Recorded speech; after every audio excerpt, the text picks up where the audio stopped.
reporter? Please, I didn't get that. What are some of the media who are just like their reporters, other media practitioners who may have been? Okay, Mm, okay. Now, at least one I could remember, which I've spoken with her, is a reporter with Daily Post. okay. A correspondent of Daily Post in Akwa Ibom, in New York. So I have spoken with her, and her own version, I mean, it's a clear, it's different from what others are saying. Now, she said that Inibere asked the judge, after the judge asked Premium Times reporter to leave the courtroom, Inibere said, told the judge, the CJ, that, I mean, everyone expected the courtroom to be a public place, that why would the CJ send out the reporter? Well, that was just that. But I think what really led to this conviction was when Inibere now said, or what appeared to have led, to this conviction was, Inibere now said, my lord, I am not comfortable with the armed policemen being in court. Please, can they be excused? Can they leave the courtroom so that I will feel free? I don't feel safe having armed policemen inside the courtroom. So that is what the Daily Post reported. So the Daily Post reported, and then immediately now others said, my lord, if it is the wish of the court to let them stay, may it please the court. But I just wanted to be on record. That was just that. And they said the judge didn't say any other thing. She started writing. She asked Inibere to stand outside, as in to leave the bar, and the rope himself. Inibere said, "Why? What is going on?" And the judge started writing something, as if he was taking down, writing the proceedings, record of proceedings. So the next thing was to announce sentence that Inibere should go to prison, should be sent to prison for 1 month. That was all. All right, I'll come back to you. Just hold the line. Enifa, this is exactly the story we saw in his post on Twitter and on Facebook live. Now, this is also two different accounts from Premium Times and Daily Post, and these are also that corroborates each other. What are we looking at here? Because this is not just the right of a neighbor that seemingly may have been infringed upon, but the right of also the Premium Times reporter. How do you free someone? These people are not criminals. They have not committed any offense. I don't know. You are the civil society man here. Let's quickly bring you in on this. Yeah, like I said, for us, we have a position in this matter. And our position is that whatever happened in court that day was premeditated, planned, well orchestrated, and acted. She deliberately, in a bid to put fear in the neighbor and any other lawyer who would come up to defend the accused person. Mind you, the accused person himself is a lawyer. Yes. And of course. Yeah, Olumide Akpata did say that. He wasn't asked to get up, that he was asked to leave the dog, and we're told that he left the dog. So that particularly, he didn't follow due proceedings for committal. Like, he should have been heard. He wasn't heard. The next thing, he just threw him. What exactly are the crimes? He said contempt of court. People who were present are saying no. He didn't do any of the things they accused him. No. Even see, there are two facets to this story. The first facet of it is the fact that there was even no reason for committal. Clear cut. Now, hold on. Olamide is trying to Yeah. point out. No, yeah, just no. Let's even like I said, there are two aspects to this. First is that our position is that there are no room for committal as far as what happened in court was concerned, because we believe that it was well planned. Now, second is that even where there is or there are reasons, the law equally provides the way and manner these processes should go. That is what Olumide Akpata is trying to say. You get the point. So that even where sufficiently in the ABL field have acted in a way and manner that amounts to contempt of court, the argument is that the processes First of all, is that you get his own side of the story because he has the right to defend himself, or even like lawyers will say, to even purge himself. What that means is that, assuming that he was guilty, for the mere fact that one is even a lawyer, two, he has the right to defend him because what she's writing, what Milord was writing, was something that is going to affect his liberty, mind you. So because it's something that is going to affect his liberty, he is supposed to have the right to express himself, to say, okay, this is what I feel, this is what made me to act in the way and manner I acted. You didn't give him that opportunity. What you did was to be a judge, be the prosecutor, be everything as far as the matter is concerned, and you commit a Nigerian citizen to prison. I know in Ebe very well. We are activists and we know ourselves. There are activists who are agitated in nature. For example, if I were to be in Ibe's shoes, maybe people would have believed. You get the point.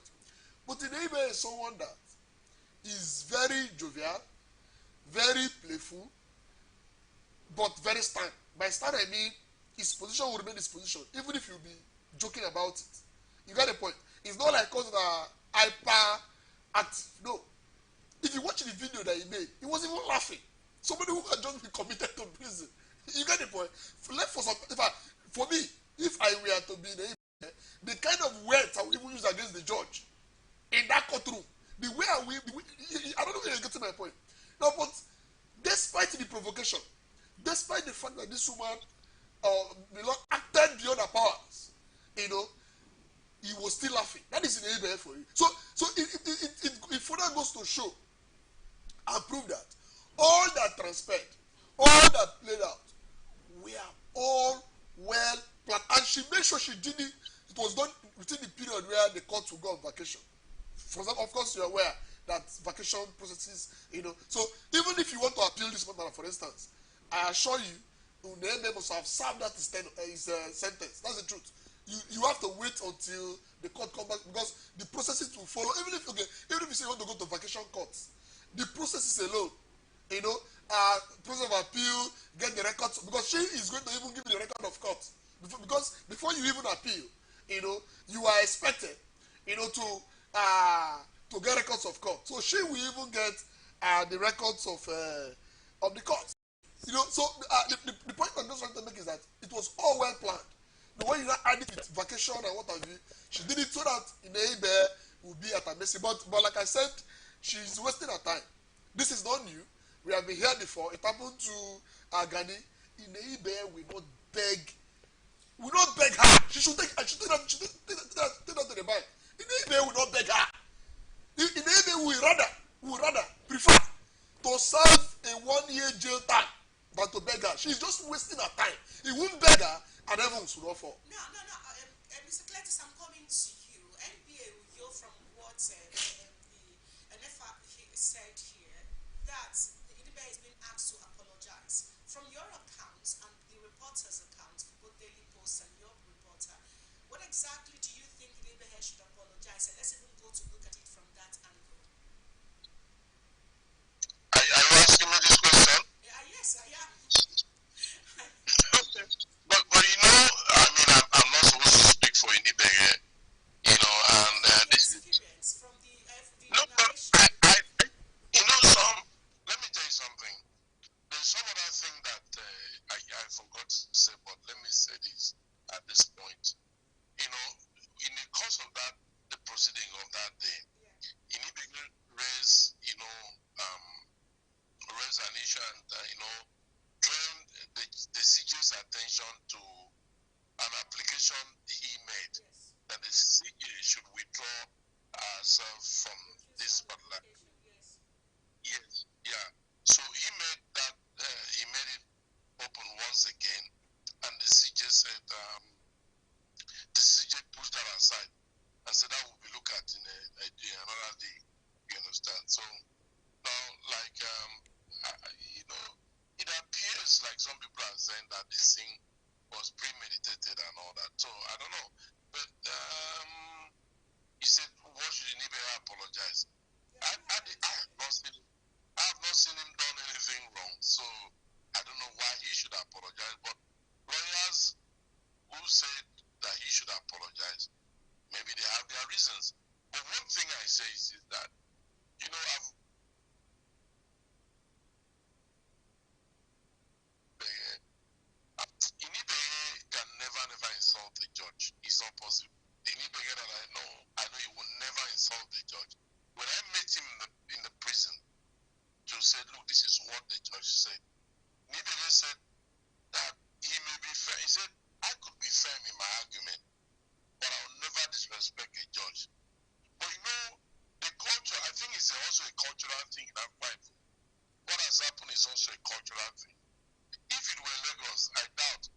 he would have been committed to prison.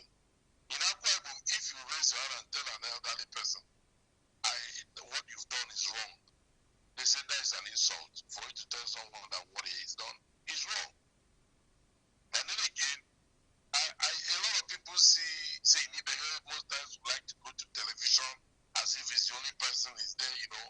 So this, for me, like some kind of, there are some person, is envy. Okay. There's envy here. Like people feel, you know, he's a young person, he's far more younger person. Yeah. You know, I'm not sure he's up to 10 years in the bar.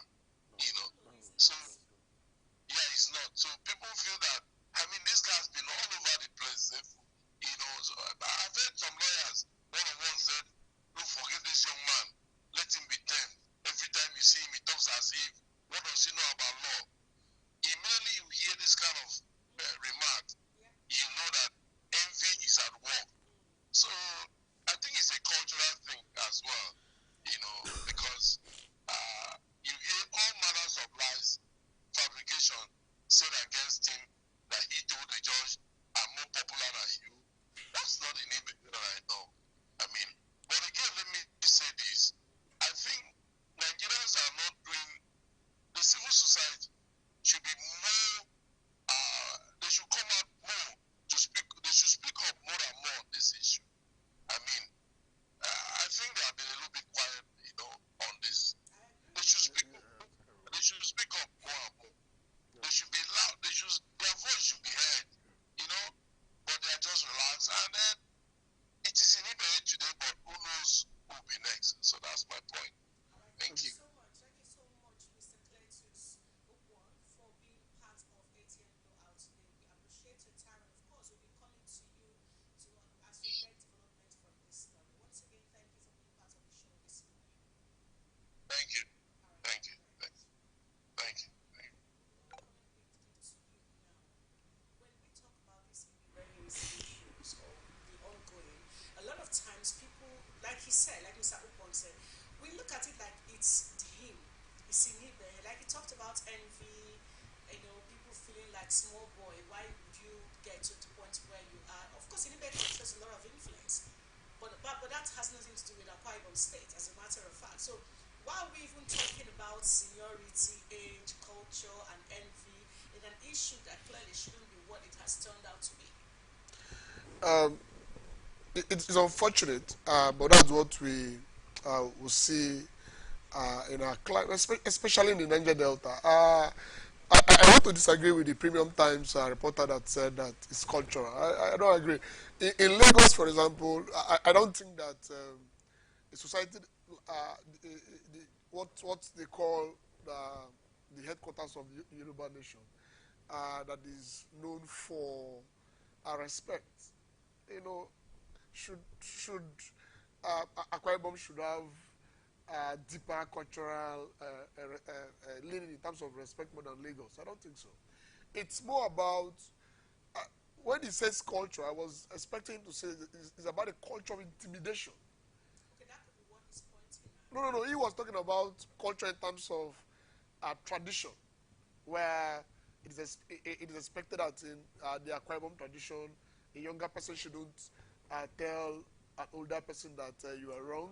You get that is what he's trying to point at. But the culture, I agree with you that it's culture, but I don't agree with the aspect of culture he was talking about.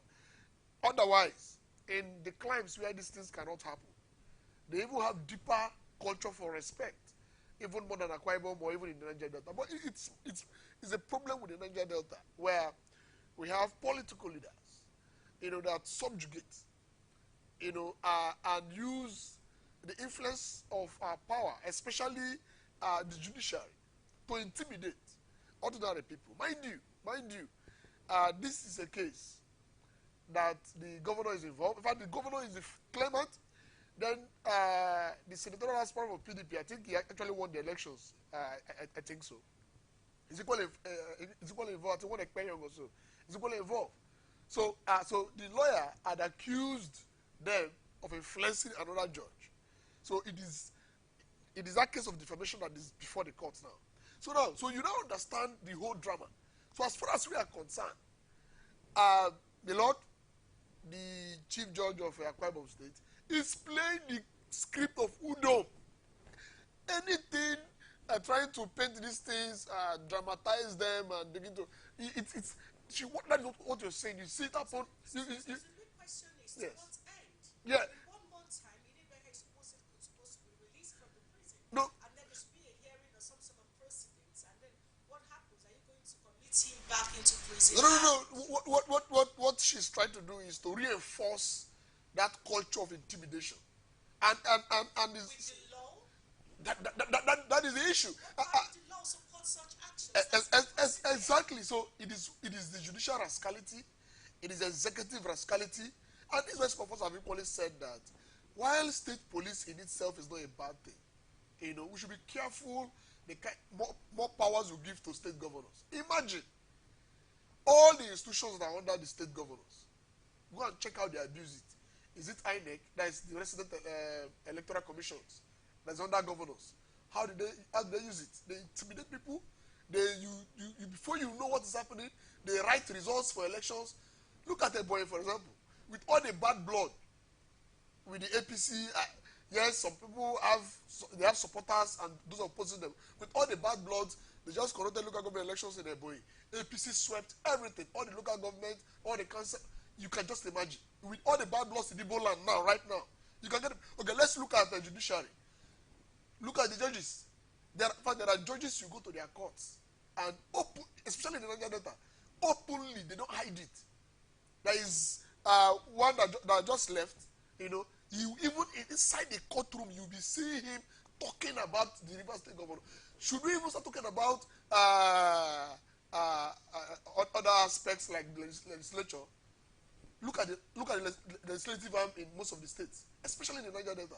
It is more like another arm of the executive. So the point that I'm trying to make is that, okay, I haven't said that we should be careful the kind of powers we give to them. The issue of state police. Can you imagine if state police is in their hands? What would have happened to a neighbor? You would have seen practically, they would have bundled in, beat him up, and not. You get the point. Now back to a neighbor. Now, what you see played out there, as far as we are concerned, is the question of intimidation, the question of human rights abuse, the culture of impunity. Years of impunity that have been going on. And it is that impunity. But again, this is a time to expose that impunity. In the ABS case, will now be a test case. And the question of what civil society is doing, we are giving, it belongs to a professional organization, the NBA.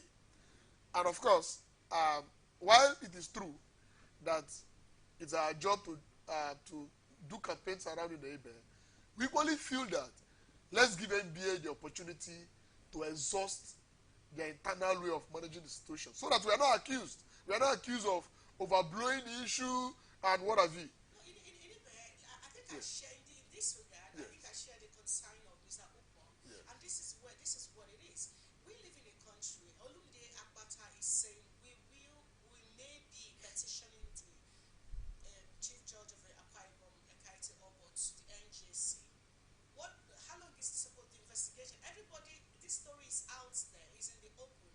How long is supposed to take for them to do the petition? Because clearly she doesn't want to budge. She's maintaining status quo on whatever she feels may have been her right or the contentious acts that Idibia committed. So how long is it supposed to take? Because normally when the civil society begins to push issues or we discover that, it begins to get the right attention. Yeah. So maybe that's what Upong was referring to, like the push from civil society should be more than what it is. No, yeah, like I said, that we are giving NBA, the professional body it belongs to, the opportunity to see if they can use internal means to discuss with the judge. She brings him back and reversed.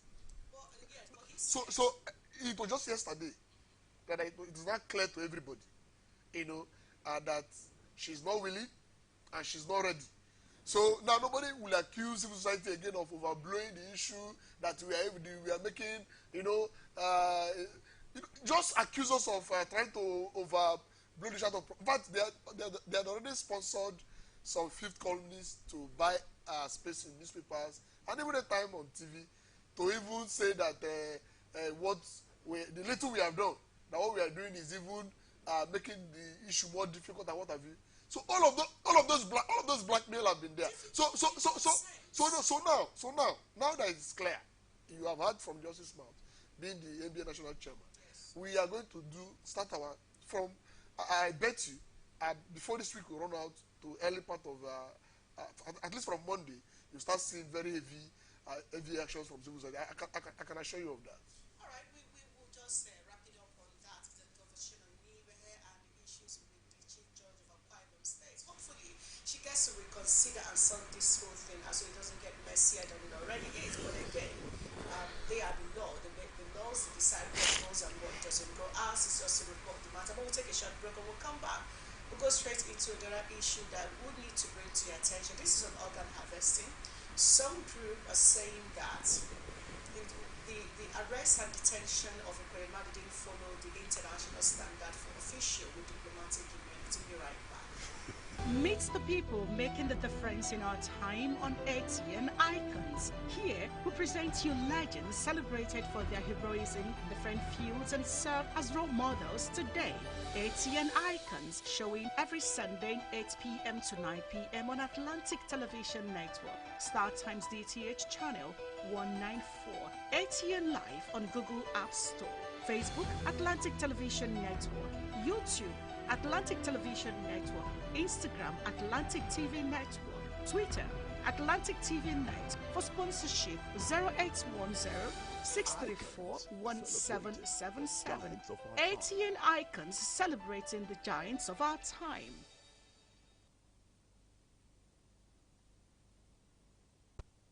The people, the candidates, the party, the campaigns. What really makes an election year?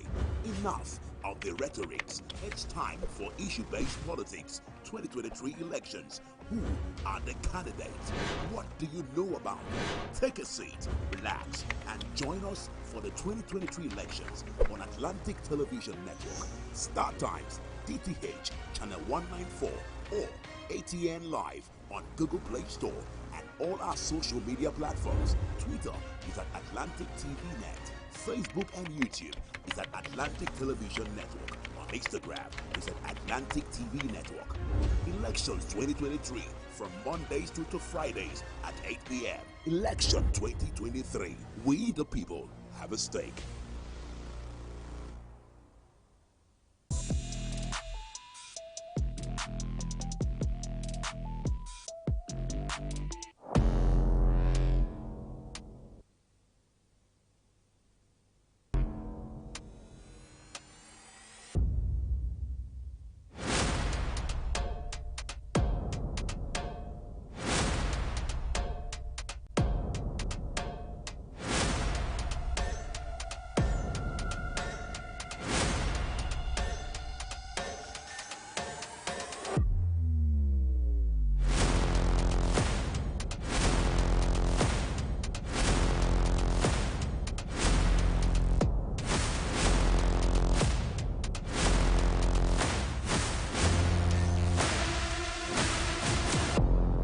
Welcome back to ATN Blowout, and we'll go straight to Enugu State, where Civil Rights Realization and Advancement Network, a human rights organization, fought the arrest and trial of former Deputy President of the Senate, Ekweremadu in the United Kingdom, where they say it is a breach of the Vienna Convention on Diplomatic Relations. ICRAN said in a statement that the 1961 Vienna Convention on Diplomatic Relations is clear on officials that must not be tried outside their countries. Therefore, Ekweremadu's trial as a serving senator did not follow international standards and due procedures of officials with diplomatic immunity. President of CRAN, Olu Omotayo, in a piece titled Diplomatic Immunity in International Law, said the ongoing trial of Ekweremadu indicates that there are different laws for Europeans and Africans, though there are several instances where African leaders and government officials bearing diplomatic passports were arrested in Europe and clamped into detention. This is a clear breach of international law which has not been canvassed by affected leaders. And because of the weakness of African states, the affected countries never asked the detaining European countries what diplomatic immunity entails. Now, Wikipedia defines diplomatic immunity as a form of legal immunity that ensures diplomats are given safe passage and are considered not susceptible to lawsuit or prosecution under the host country's laws, although they may still be expelled. It's submitted that even in the United States, if a person with immunity is alleged to have committed a crime or faces a civil lawsuit, the Department of State alerts the government that the diplomat works for. The Department of State also asks the home country to waive immunity of the alleged offender so that the complaints can be moved to the courts. If immunity is not waived, prosecution cannot be undertaken. All right, here we are. I love Nigeria, and I'm glad I'm in Nigeria. And I don't know if I would have fared better in any other country. And that's because we have a way of just making things look like it's not what it should be. Now, talk to us on the diplomatic immunity that the Kwerimadu supposedly have. Please educate us. On the question of diplomatic immunity, it is not when you have committed crime, especially this level of crime, where you are accused of harvesting human parts. So I don't think any country would take that lightly. Diplomatic immunity could suffice for, say, civil matters, minor matters. Not someone who had to harvest. It's harvesting human parts it's so bad that it could lead to death. A lot of things can go wrong. And not every country, but again, we shouldn't be surprised. Like you said, this is Nigeria.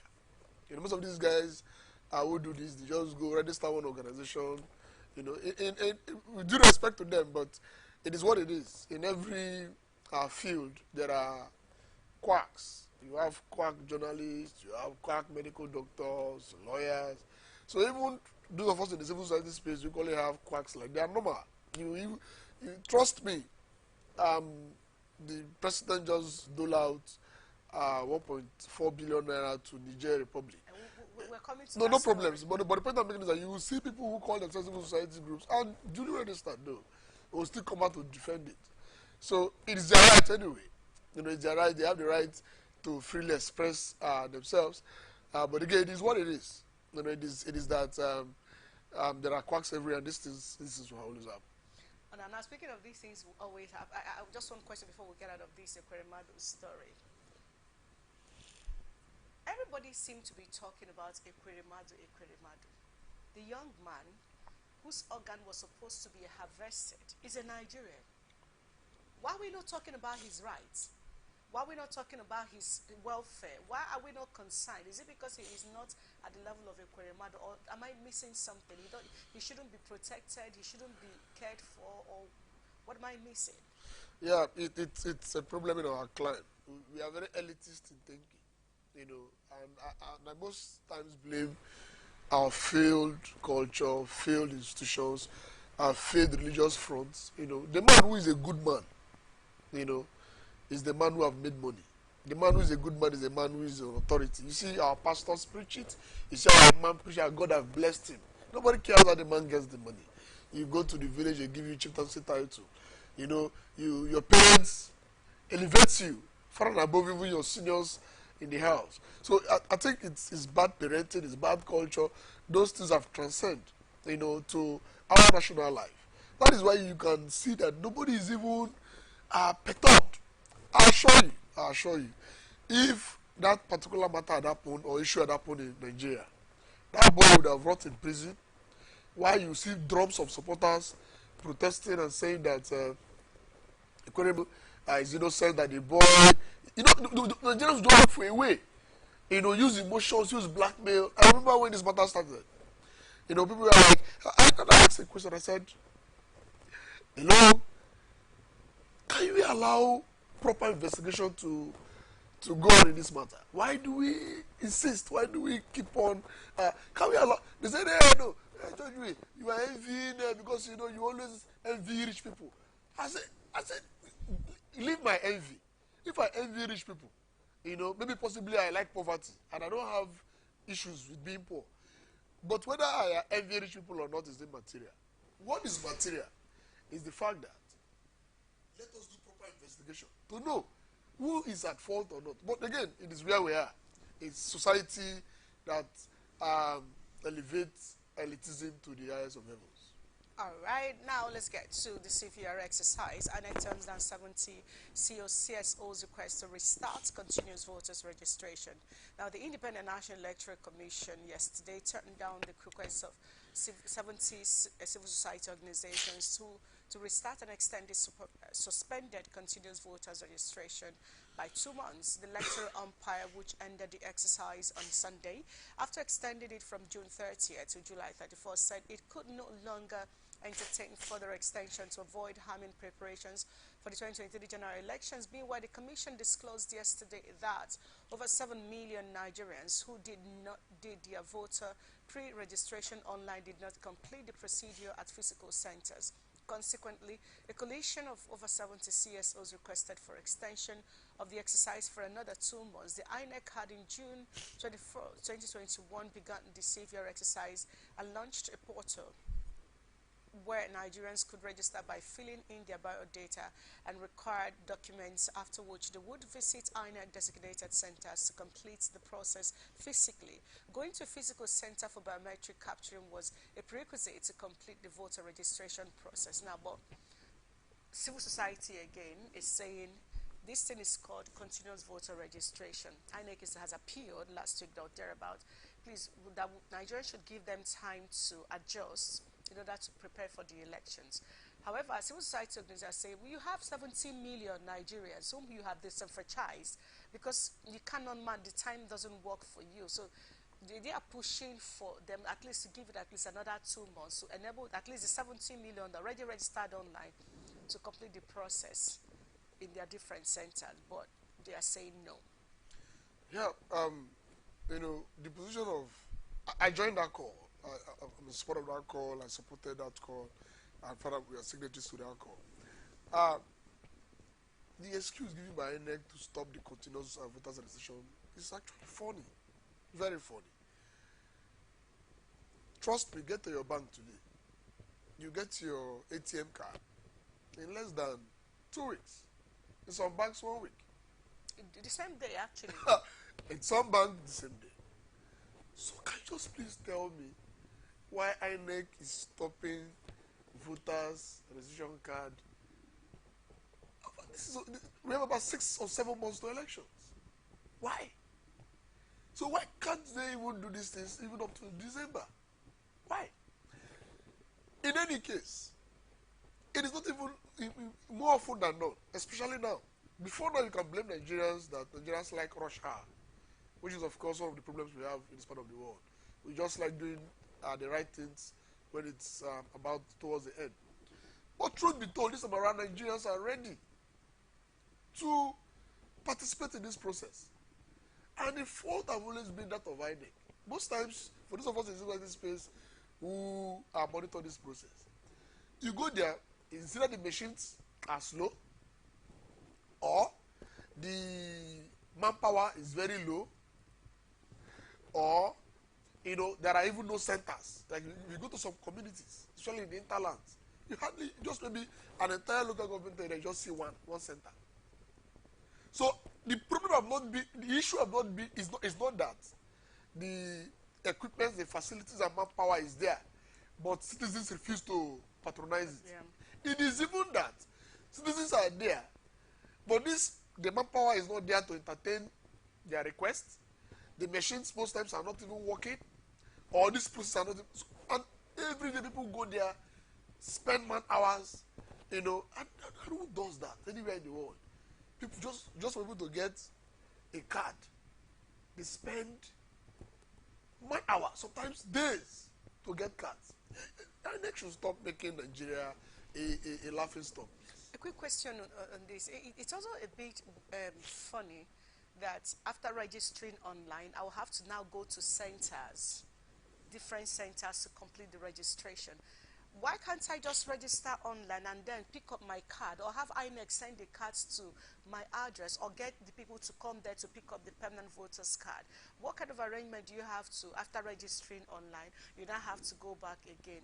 Because I think that's also part of the reason why the 70 million may be disenfranchised, as we are looking at 10, 70 million, yeah, maybe be disenfranchised. So what do you see about this kind of arrangement where you do free from online, you go to the centers? Yeah, it's crazy. The whole process, it just filled with a lot of unexplainable irregularities. You know, I think, as far as I'm concerned, is is still living in the antiquity. This is 21st century, this is modern age, for crying out loud. You know, most of the forms, most of the things I do these days, be it form, be it registrations, they're all online. You don't need to go and start doing physical registration again after you have done the online. It's the whole thing is just madness. I think that I think that INEC is not sincere. Let's say it the way it is. INEC is not sincere as to why they don't want Nigerians to register. I'll be using this platform to accuse INEC of not being willing to allow Nigerians to register to get their cards. Because that's the only reasonable explanation. How do you fill forms online? After you have filled the forms, all the information are with INEC.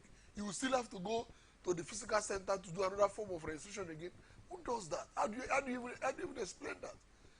Then even those who are even there with 21st century technology, like I said, the bank example, you just go to the bank, you get your name. The next thing they type two or three, four, five things. If there are less customers that day, I'll show you within 5 minutes. Your bank's is through. In some cases, instantly they give you the card. If they can't give you some 1 week, at the maximum 2 weeks, you come, you get your card. But trust me, INEC, those are registered since about January 2020 or so. It is now they are talking about collection and what have you. You know, so I think that's what I'm concerned. See that INEC is just not being honest. Or are they saying that there is no resources? If there are no resources, they should come out clean. But there are even resources. So what do you want to do with the money? Quite interesting. Now let's quickly look at something else in FR, and that's it's on sanction. The NBC in a letter to our company, this is coming from Trust TV, dated August 3rd, 2022, which was signed by its Director General Balarabe Shehu Ilela, said the fine was imposed on Trust TV because its broadcast of the said documentary contravened sections of the National Broadcasting Code, what worst hits communities in Zamfara State. Other experts who featured in the documentary include scholars like Professor Abubakar Sadiq of the Ahmadu Bello University, Zaria, and Dr. Murtala Ahmed Rufai of the Usman Danfodio University, Sokoto, who have both studied the subject of banditry for a long period. The documentary also brought to the fore the horrifying stories of victims of banditry. Now, this is Trust TV saying this is why we had to air this. We are doing our job as a media, which is to inform, educate the people. And that is exactly what we have done. So we don't really understand why we're being fined for doing what we need to do. In your estimation, NFA, do you see any acts of maybe promoting banditry, like the Minister of Information said? They are promoting banditry, or I don't know. What is it for you? I think this is one of the biggest joke of the 21st century. But as funny as it appears, Nigerians should begin to rise up to resist an attempt to clamp down on the media space. This is a direct attack on the media, and that Nigerians, like the proverbial monkey, should begin to resist now. Otherwise, if Nigerians just begin to laugh that it is Trust TV, in fact, you need to even update your news. There are other media platforms have been involved now. I can't remember now, but I think No, even BBC. DSTV. You know, even DSTV, the cable that Okay, allows this is for the latest. yes, latest okay. yes. They are involved, and a whole lot of other media. They've been sanctioned. Yes, you know. Interesting. Yeah, so this is a direct attack on the media space. Hate the media or like the media helps to amplify the voices of the people. And once Nigerians allow the media to be attacked, and successfully so, then danger looms. How do you? Why I say that is the biggest joke of the century is that a government that have refused to fight banditry, petty ragtag criminals, is very quick to fight the media. I am talking about a government that went as far as going to another country to get them the can, calling for a separate state. It is their right. Sorry, but that is what it is. I don't agree with them. I believe in the unity of Nigeria.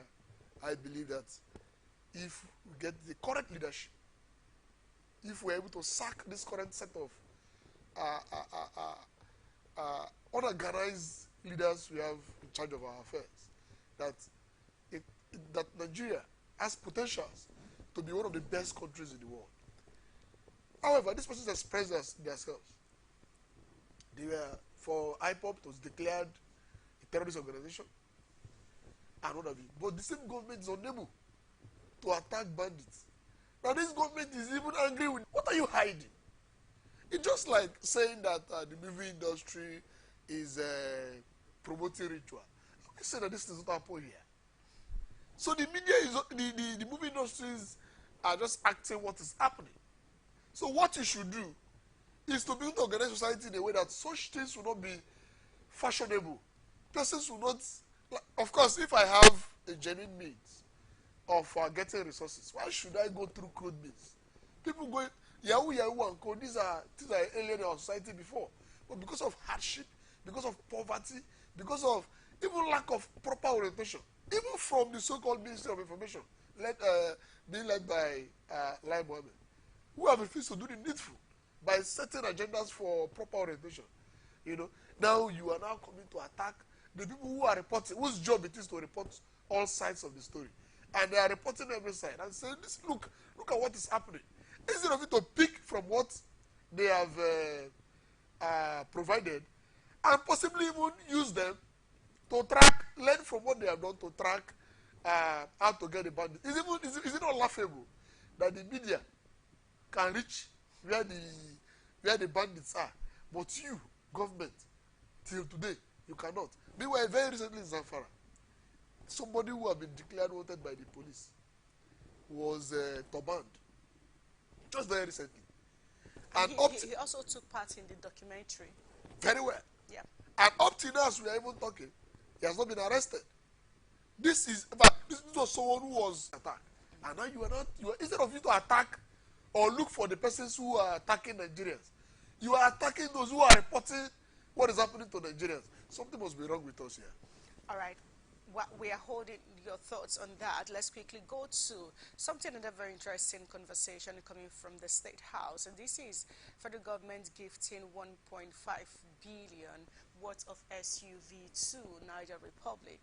And but that's not just all this story. Our reporter broke that story sometime in June, but that's not actually the real gist. The real gist here is that after the Federal Executive Council meeting yesterday, it turned out that the finance minister came out to say that there is a reason why that happened, and now this is her story. Let me quickly get it across. The finance minister yesterday defends the federal government's disbursement of 1.5 billion using purchase of SUVs for the Republic of Niger. And then fielding questions from State House after the Federal Executive Council meeting yesterday, the Minister of Finance, Budget and National Planning, Zainab Ahmed, said it was not the first time Nigeria is supporting her neighbors, and it was done in the best interests of the country. Elucidating further, she said, let me just say that over time, Nigeria has had to support its neighbors, especially immediate neighbors, to enhance their capacity to secure their countries as it relates to us. This is not the first time that Nigeria has supported Niger Republic, Cameroon, or Chad, and the president makes an assessment as to what is required based on the request of their president, and such requests are approved, and the interventions provided is to enhance their capacity to protect their own territory as it relates to security also to Nigeria. The Nigerians have a right to ask questions, but also the president has a responsibility to make an assessment of what is in the best interest of the country, and I cannot question that decision. This woman managing our money as a nation, and then the president, she says she cannot question the president when he says, give this money to this country. And she's also trying to help Nigerians understand that the reason for this is that we need to help them protect their own territory, their own country, so that whatever is coming into their country will not come to us. I think that's a good excuse. That's a good reason, I mean, NFR. I don't. I wouldn't want to blame her. We live in a climate where anything goes. In our local parlance, they will say that see finish. They don't see Nigerians finish. Otherwise, why would a terrorist ravaged country like Nigeria be talking of supporting other countries in terms of security? Like, we are talking about your house is on fire, and you are going to quench the fire in other people's houses. In fact, Nigeria is a small country, and a small poor country. They don't even have the level of banditry we have in Nigeria. You are going to support them in terms of insecurity. As if that is not enough. Beyond the fact that your country is ravaged with banditry, you are equally a country that is lacking financially. In fact, as I speak to you, Nigeria practically borrows to do everything. We are financing debts. As I speak to you, for the past 5 months plus, our universities are all shut down. Such a country is justifying giving a whooping 1.4 billion naira to another country. There is no other place in the world that this will happen, that you don't have the Sri Lanka style revolution, that has just happened recently. There is no other country in the world. It is only in Nigeria, and you need to question. No wonder Ole Soyinka said that Nigerians are happy people. Otherwise, by now, or at least I am sure that 50% of Nigerians would have emptied themselves in front of the National Assembly, or even in front of the president's, in front of the presidential villa, to question why. When our children are at home, when our communities are ravaged by bandits on near daily basis, when our security agencies need the resources for fueling and maintenance, you are using a whooping 1.5 billion naira. But again, let's not be mistaken. From the reportage we have gotten, the vehicles we saw are actually not security vehicles.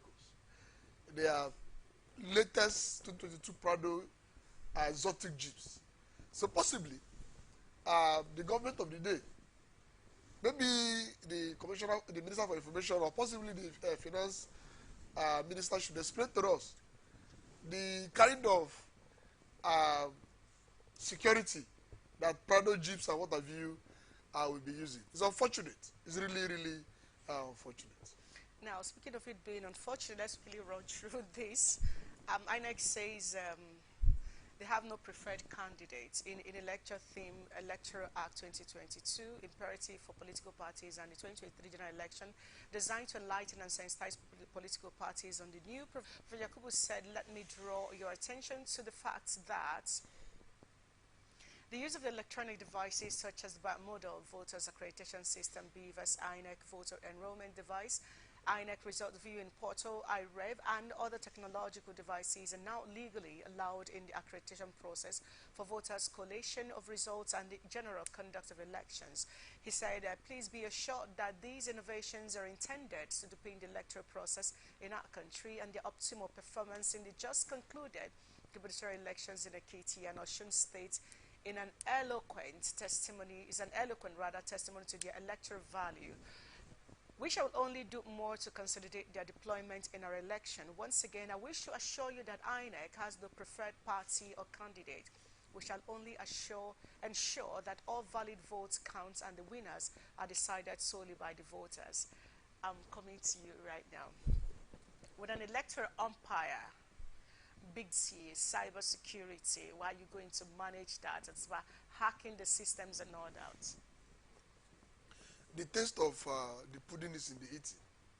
You know, it's not enough to just say that. It's not enough to just say that. Okay, that I don't have any preferred candidate. I don't do this. Like I said, the taste of the pudding is in the eating. Let us see INEC act in a way and manner. Revolutionary things that have happened is the amended electoral act 2022. But again, some of us are beginning to be afraid because we're beginning to see a situation where INEC has said, okay, no, anybody who didn't participate in the primaries will not later. And now we are beginning to hear new revised revision from the same INEC. And of course, some of these persons who have been jumping parties to become candidates are persons who are politically exposed and are close to a particular political party at the national level. So we are beginning to say, are you sure that this INEC is not beginning to toss things around? So like I said, the taste of the pudding is in the eating. So we will know.